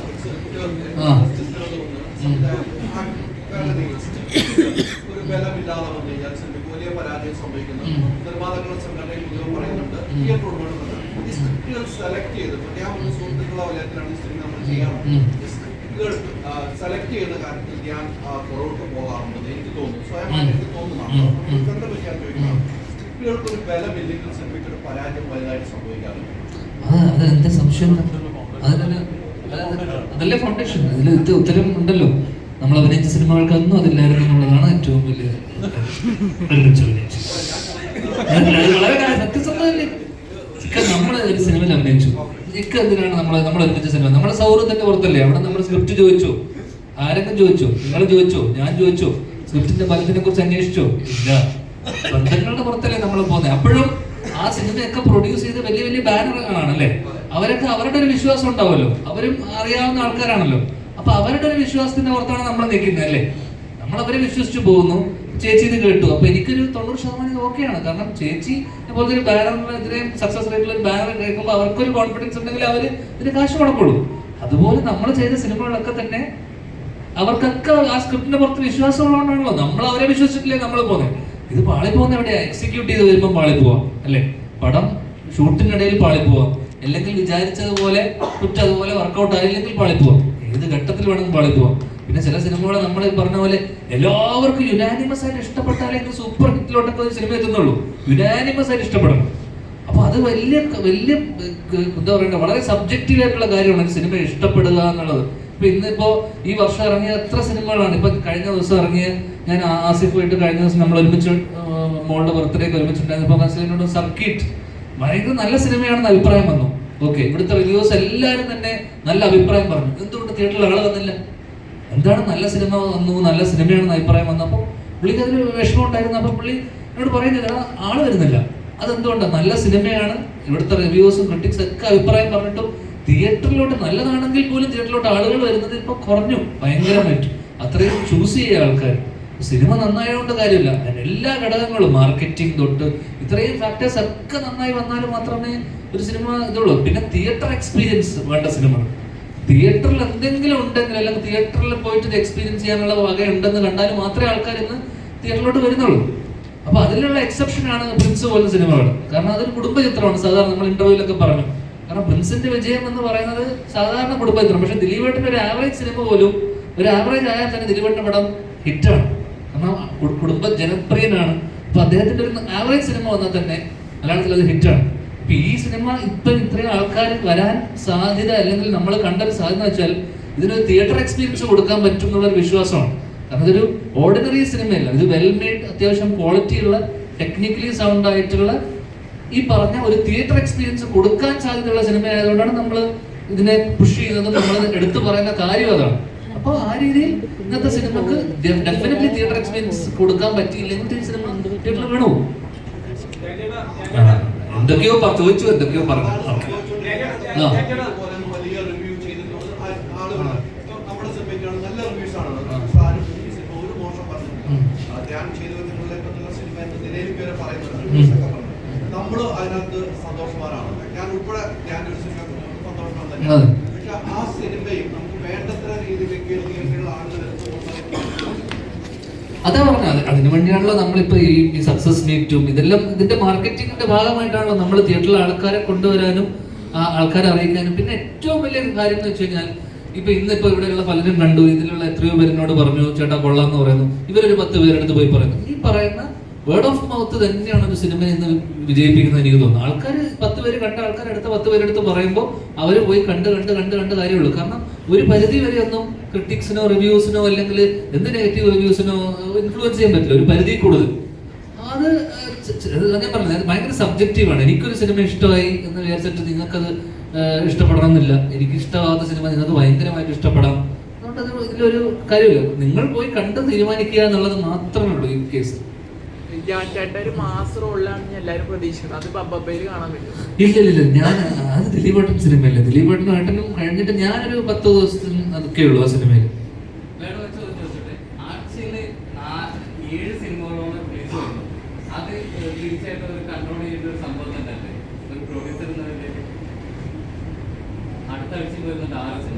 അത് ഞാനിങ്ങനെ പറയും, ഓരോരുത്തരുടെ ആഗ്രഹമാണല്ലോ മൂവി എടുക്കാന്നുള്ളത്.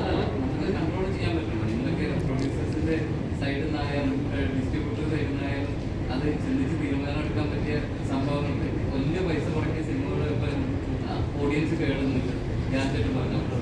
അപ്പൊ അതൊരു ഇഷ്യൂ തന്നെ അല്ലായിരുന്നു. ഇപ്പൊ എല്ലാരും ഇത് കണ്ടോണ്ടിരിക്കുകയാണല്ലോ ഇൻഡസ്ട്രിയിൽ ഇത് നടക്കുന്നത്. ഡെഫിനറ്റ്ലി എല്ലാവരും അത് ആലോചിക്കേണ്ട ഒരു കാര്യമാണത്. ഞാൻ പറഞ്ഞ അല്ല അതെന്താ വെച്ചാൽ ഇപ്പോൾ കഴിഞ്ഞ വർഷങ്ങളായിട്ട് കഴിഞ്ഞ കുറച്ച് ഇതായിട്ട് ഇപ്പം സമ്മർ ടൈമാണ്, ഏപ്രിൽ മെയ് അവധിക്കാലമാണ്. ഇപ്പം ജൂൺ കഴിഞ്ഞാൽ മഴ തുടങ്ങും, അല്ലെങ്കിൽ സ്കൂൾ തുറക്കും. സ്കൂൾ തുറന്നു കഴിഞ്ഞാൽ തിയേറ്ററിലോട്ട് ആൾക്കാർ, മൺസൂൺ തുടങ്ങി കഴിഞ്ഞാൽ ആൾക്കാർ വരില്ല. അപ്പൊ ഈ സമ്മറിനെ സംബന്ധിച്ച സീസണാണ് ഏറ്റവും കൂടുതൽ ആൾക്കാർ സിനിമ കാണാൻ വരുന്ന സമയമാണ്. അപ്പൊ സ്വാഭാവികമായിട്ടും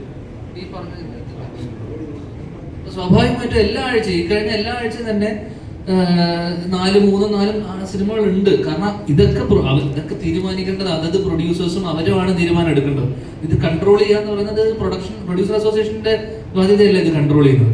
ആ ബാനറും ആ സിനിമയുടെ ബന്ധപ്പെട്ട ആൾക്കാരുമാണ് ഇത് തീരുമാനിച്ച് അവരുടെ സിനിമ ഞങ്ങൾക്ക് ഈ റിലീസ് വേണം, നമുക്ക് ഈ സമ്മർ കഴിഞ്ഞു പോയാൽ തിയേറ്ററിൽ ആൾ കയറില്ല എന്നൊക്കെ അറിഞ്ഞിട്ടാണ് അവർ കൃത്യമായി പ്ലാൻ ചെയ്തിട്ടായിരിക്കും അവർ റിലീസ് ചെയ്യുന്നുണ്ടാവും.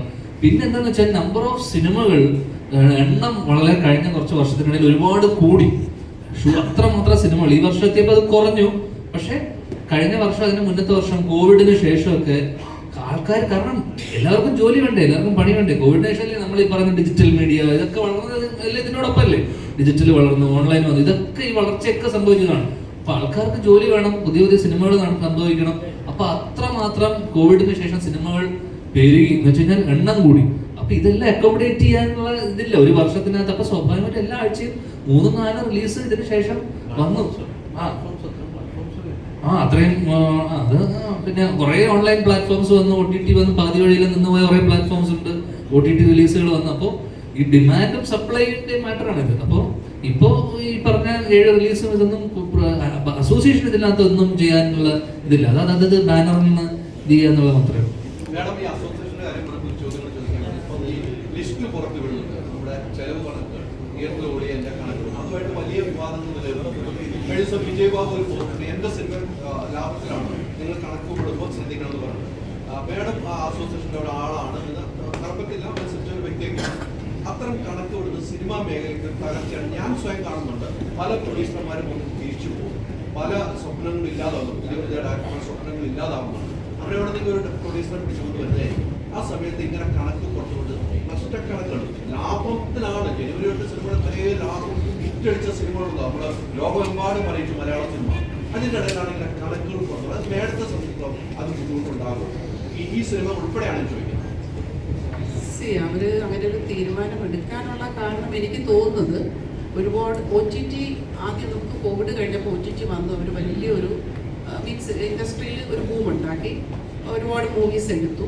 പക്ഷെ ഒരു പോയിന്റിൽ അവർ നിർത്തി. അപ്പം നമ്മൾ ഒരുപാട് മൂവീസ് പോകാതിരിക്കുക അല്ലേ, ഒരുപാട് പ്രൊഡ്യൂസേഴ്സിന് നഷ്ടമുണ്ട്. എനിക്ക് തോന്നുന്നു അങ്ങനെ ഒരു നഷ്ടം കൂടുതലും ഉണ്ടാവാതിരിക്കാൻ വേണ്ടിയിട്ടായിരിക്കാം. കാരണം ഇതിപ്പം നമ്മളായാലിപ്പം നേരത്തെ OTT പ്ലാറ്റ്ഫോംസ് എന്ന് പറഞ്ഞാൽ നമ്മുടെ മൂവി ഇറങ്ങുന്നതിന് മുന്നേ അവർ എടുക്കുമായിരുന്നു. ഇപ്പം ആരും എടുക്കുന്നില്ല. ഇപ്പോൾ അവർ തിയേറ്ററിൽ റിലീസായി അതിൻ്റെ ബോക്സ് ഓഫീസ് നമ്പേഴ്സൊക്കെ കണ്ടിട്ട് അവർ എടുക്കുള്ളൂ. അങ്ങനെ ഒരു എനിക്ക് തോന്നുന്നു അങ്ങനത്തെ ഒരു പ്രൊഡ്യൂസേഴ്സിന് അങ്ങനെ ഒരു ഭയങ്കരമായിട്ട് ഇനി വരുന്നവർക്ക് നഷ്ടമൊന്നും ഉണ്ടാവരുതെന്ന് വിചാരിച്ചിട്ടായിരിക്കണം അതാ ഫീൽ ചെയ്തത്. കാരണം ഒരു ബിസിനസ്സിനെ അത് കംപ്ലീറ്റ്ലി അത് ബാധിക്കാൻ പാടില്ല എന്ന് വിചാരിച്ചിട്ടായിരിക്കാം. ഇൻഡസ്ട്രി ഭയങ്കര ലോസിൽ പോകും. എല്ലാ മൂവിയും നമുക്ക് തിയേറ്ററിൽ ഓടി നമുക്ക് മീൻസ് കിട്ടിയില്ലെങ്കിൽ പിന്നെ നമുക്ക് പ്രൊഡ്യൂസറിനുള്ള ഒരു സെക്യൂരിറ്റി എന്ന് പറയുന്നത് OTT പ്ലാറ്റ്ഫോമും സാറ്റലൈറ്റും ആയിരുന്നു. അപ്പോൾ നമുക്ക് OTT വന്നപ്പോൾ സാറ്റലൈറ്റിൽ നമുക്ക് കുറഞ്ഞു. ഇപ്പോൾ എല്ലാ മൂവിയും സാറ്റലൈറ്റിൽ പോകുന്നില്ല. അങ്ങനെ കുറേ ബുദ്ധിമുട്ടുകൾ പ്രൊഡ്യൂസേഴ്സ് ഫേസ് ചെയ്യുന്നുണ്ട്. അപ്പോൾ അതൊക്കെ കൊണ്ടായിരിക്കണം. അല്ല മേഡത്തിന് ഇപ്പോൾ ഈ സിനിമയുടെ തന്നെ ഈ കണക്ക് അടുത്ത മാസം കണക്ക് പുറത്തുകൊണ്ടാണ് ബിസിനസ് നടക്കുന്നുണ്ടാവും. ബിസിനസ് നടക്കും, OTT ബിസിനസ് നടക്കാം, സാറ്റലൈറ്റ് ബിസിനസ് നടക്കാം, ഓവർസീസ് നടക്കാം. ഇതിന്റെ എല്ലാം കൂടെ കൂടി ഒരു കണക്ക് കിട്ടുകയാണെങ്കിൽ അത് സിനിമ ഒരു പരാജയമായിട്ട് കാണാൻ പറ്റില്ല. അങ്ങനെയെങ്കിലും ചേർക്കണം എന്നൊക്കെ ആഗ്രഹമുണ്ട്. അതൊരു ഗ്രൂപ്പ് അസോസിയേഷൻ എടുക്കുന്ന ഒരു തീരുമാനമല്ലേ. അപ്പം നമ്മൾ പേഴ്സണലി വന്ന് നമുക്ക് അങ്ങനെ പബ്ലിക് എൻ്റെ തീരുമാനം ഇതാണ് എന്ന് എനിക്ക് പറയുന്നത് ശരിയല്ലല്ലോ. നമ്മൾ അവരുടെ കൂടെ നിൽക്കുക, അസോസിയേഷന്റെ കൂടെ സപ്പോർട്ട് ചെയ്യുക എന്നുള്ളതാണല്ലോ ആഗ്രഹം ഉണ്ടാക്കണം. എന്താ എല്ലാ കണക്കും ഒരുമിച്ച് കൊണ്ടുപോകണം. ഡയറക്ടേഴ്സിനോടൊരു ചോദ്യം. ദാസിനും ഉജ്ജ്വലിനും പോകുമ്പം ദാസിനെ കാണാതെ പോകുന്നതായിട്ട് കുട്ടിക്കാലത്ത് അല്ല, അത് സസ്പെൻസ്. പടത്തില് ഇടയ്ക്കിടയ്ക്കായിട്ട് ഒരു ഹെഡ്സെറ്റ് വെക്കുന്നുണ്ട്. പടത്തിൽ ഇടയ്ക്കിടയ്ക്ക് ഒരു ഹെഡ്സെറ്റ് വെക്കുന്നുണ്ട്. അതെന്റെ സ്വന്തം ഹെഡ്സെറ്റ് വീട്ടിൽ നിന്ന് കൊണ്ടുവന്നിട്ട് എന്താ അറിയാം.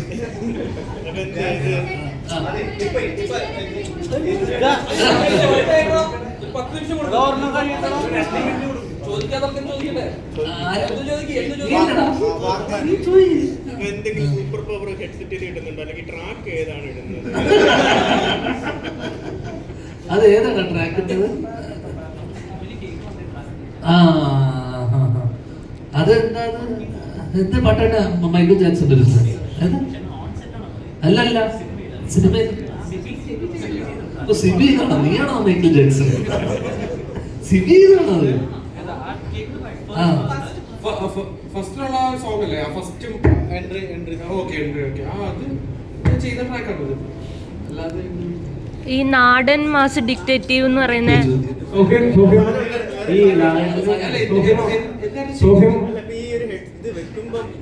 ഇതുവരെ നമ്മൾ അധികം കാണാത്ത പഴയ ടൈപ്പ് ഒരു ഹെഡ്സെറ്റ് ആണ്. അപ്പം ഇതൊക്കെ എന്തിനാണ് അവര് പറഞ്ഞു, ഞാൻ വെച്ചു.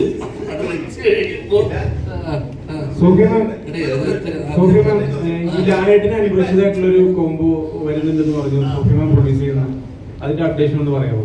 അതുകൊണ്ടോ ഞാൻ എവിടെയും അങ്ങനെ പറഞ്ഞിട്ടില്ല. നമ്മൾ അൻവർഷിന്റെ ഒരു പ്രോജക്റ്റ് ഉണ്ട്. എല്ലാവർക്കും ആഗ്രഹമാണല്ലോ. അത് ലാലേട്ടനും ആരായാലും നമ്മളൊന്നും തീരുമാനിച്ചിട്ടില്ല. മാസമായിരിക്കും ഒന്നും തീരുമാനിച്ചിട്ടില്ല. ഒരു പ്രോജക്റ്റ് ഉണ്ട്, അത്രയും.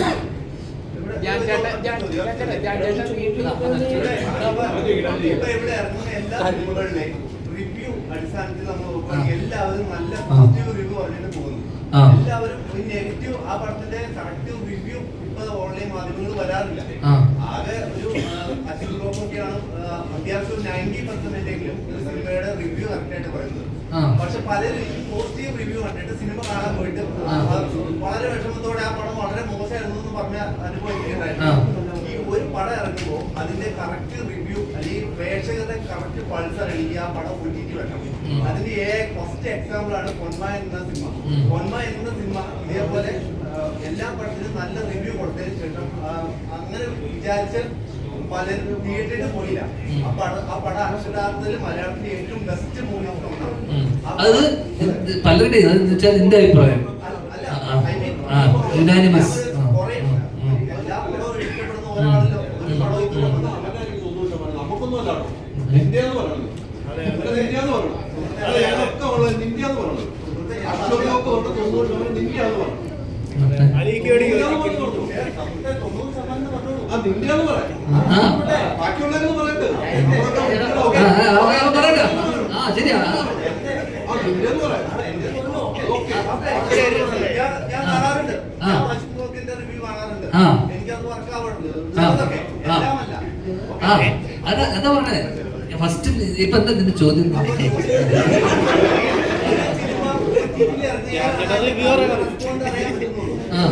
അന്നേരമാണ് പ്രേക്ഷകരെല്ലാം കൂടുതൽ പേരും ആ സിനിമകൾ കണ്ടിട്ട് അതിന്റെ റിവ്യൂ നമുക്ക് ട്രോളായിട്ടും അതിന്റെ റെസ്പോൺസ് തരാറുണ്ട്. അതായത് ഒരു സിനിമ എന്താണ് കറക്റ്റ് റിവ്യൂ അല്ലാതെ പറയാത്തതെന്നാണ് ഒരു സിനിമ കറക്റ്റ് റിവ്യൂ ആരും കറക്റ്റ് പറയുന്നില്ല. അത് അവർക്ക് അവരുടെ സെൻസിബിലിറ്റി വെച്ചിട്ട് അവര് പറയാൻ പറ്റുള്ളൂ. ഓരോരാൾക്ക് ഓരോ ബുദ്ധി ആലോചനയല്ലേ.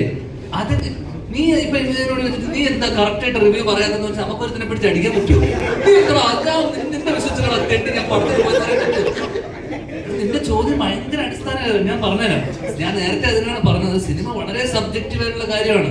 നിനക്കിപ്പോ പൊന്മാൻ ഇഷ്ടപ്പെട്ടു എന്ന് വെച്ചു, ഇവിടെയുള്ള എല്ലാവർക്കും പൊന്മാൻ ഇഷ്ടപ്പെടണമെന്നില്ല. നീ പറയണം പൊന്മാൻ ഗംഭീര സിനിമയാണെന്ന്. പക്ഷെ ഈ പൊന്മാൻ ഇഷ്ടപ്പെടാത്ത എത്രയോ പേരുണ്ടാവും, നമുക്ക് ഉണ്ടാവും. അപ്പൊ അതാ പറ, അത്രേ ഉള്ളൂ റിവ്യൂവിന്റെ കേസിൽ. സിമ്പിൾ അല്ലേ? റിവ്യൂവിന്റെ കേസിൽ നീ ഒരാളെ വിശ്വസിച്ചിട്ടല്ലോ റിവ്യൂ കണ്ടിട്ടാണോ നീ സിനിമക്ക് പോകുന്നത്? ചിലപ്പോ ആയിരിക്കും, നിന്റെ കേസിലല്ല. അപ്പൊ പിന്നെ അത്രേ ഉള്ളൂ അതിനുള്ള ഉത്തരം. അതുകൊണ്ട് നീ എന്നോട് ചോദിക്കുക എന്തുകൊണ്ടാണ് റിവ്യൂസ് കറക്റ്റ് ആയിട്ട് റിവ്യൂ? ഞാൻ റിവ്യൂ അല്ല, നാളെ ഞാൻ റിവ്യൂ അവിടെ അടി ഉണ്ടാക്കില്ല.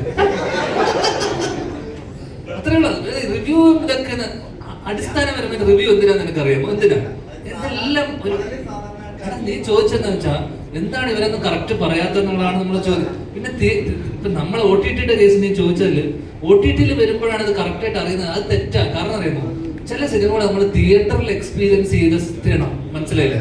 അപ്പൊ ഞാനൊരു സിനിമ ഇതേപോലെ സിനിമ തിയേറ്ററിൽ കണ്ടു. ഓക്കെ, എനിക്ക് ആ സിനിമ തിയേറ്ററിൽ കണ്ടില്ല.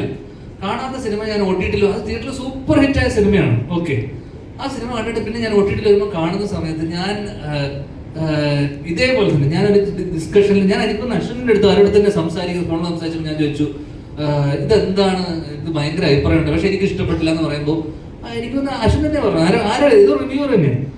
അവൻ പറഞ്ഞത് ഞാൻ തിയേറ്ററിൽ കാണണം, തിയേറ്ററിൽ ആ സൗണ്ട് അല്ലെങ്കിൽ ആ സൗണ്ടിന്റെ കൂടെയും അല്ലെങ്കിൽ ആ തിയേറ്ററിൽ നമുക്കത് ആ ഒരു ഇത് പരിപാടി വേറെ തന്നെയാണ് എന്നുള്ളത്. അത് ചില സാധനങ്ങൾ അങ്ങനെ കണ്ടാലും മാത്രമേ നമുക്കത് ഫീൽ ചെയ്യാൻ പറ്റുള്ളൂ. ചിലപ്പോൾ ഒരു വലിയ മോബിന്റെ കൂടെ ഒരു മാസിന്റെ കൂടെ കാണുമ്പോൾ ചില സിനിമകൾ നമ്മൾ ഭയങ്കരമായിട്ട് ആസ്വദിക്കും, ചില തമാശ സിനിമകൾ, ചില ത്രില്ലർ. പക്ഷെ വീട്ടിൽ നമ്മൾ ഒറ്റയ്ക്ക് ഇരുന്ന് കാണുന്ന സമയത്ത് നമുക്കെല്ലാം ചിലപ്പോൾ പോസ് ചെയ്ത് നമുക്ക് എല്ലാ പാളിച്ചകളും മനസ്സിലാവും. നമ്മൾ 2-3 ദിവസമൊക്കെ എടുത്തിട്ടില്ലേ പല സിനിമകൾ കാണുന്നത്. അപ്പൊ അതുകൊണ്ട് ഒന്നും പറയാൻ പറ്റില്ല. ഇത് എന്തുകൊണ്ടാണ് അവൻ കറക്റ്റായിട്ട് റിവ്യൂ പറയാത്തതെന്ന് നമ്മൾ റിവ്യൂ നോക്കിയിട്ടാണോ? ചിലപ്പോൾ എത്രയോ ആൾക്കാർ റിവ്യൂ നോക്കി പോകുന്ന ആൾക്കാരുണ്ട്, പോകുന്നവർ പോട്ടെ, നീ അങ്ങനെ പോകണ്ട. നിനക്ക് കൊണ്ടുവരണം.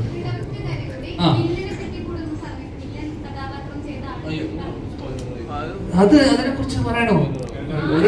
വലിയ ഓടുമ്പോ അതും കൂടെ എന്താ അവന്റെ നമ്പർ ഞാൻ അയച്ചു തരാം.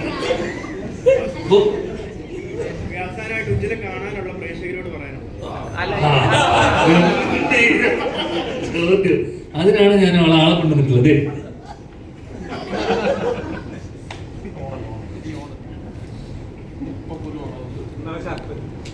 അതിനിടയിൽ നമുക്ക് ഏറ്റവും റിവ്യൂ, എല്ലാ റിവ്യൂവിലും യുനാനിമസ് ആയിട്ട് പറഞ്ഞൊരു കാര്യം, സിബിയുടെ ബാക്ക്ഗ്രൗണ്ട് സ്കോർ മ്യൂസിക് ഗംഭീരായിരുന്നു.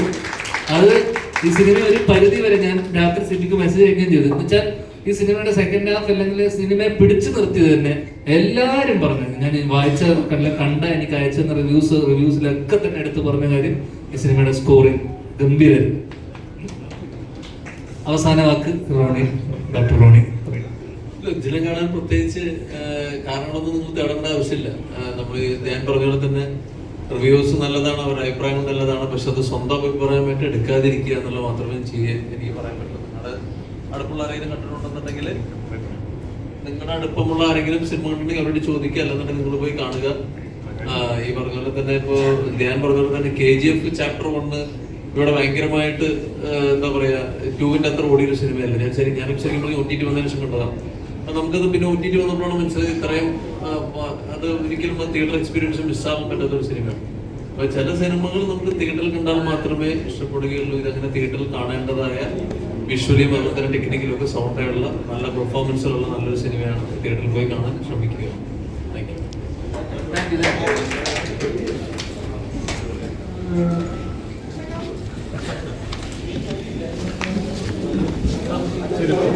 Okay.